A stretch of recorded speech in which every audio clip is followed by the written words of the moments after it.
कमलायतलोचन लोकपते विजयी भव वेङ्कटशैलपते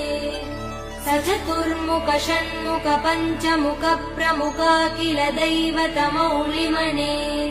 शरणागत वत्सल सारनिधे परिपालय मां वृषशैलपते अतिवेलतया तव दुर्विषहैरनुवेल कृदै प्रपराध सदैः हरितं त्वरितं वृषशैलपते परया कृपया परिपाहि हरे अधिवेङ्कटशैलमुदारमते जनताभिमतादिकदानरतात् परदेवदया गदितान् निगमै कमलादयितान् परं कलये कलवेणुरवा वसगोपवधू शतकोटिवृतात् स्मरकोटिसमात् प्रतिवल्लविकाभिमदात् सुखदात् वसुदेव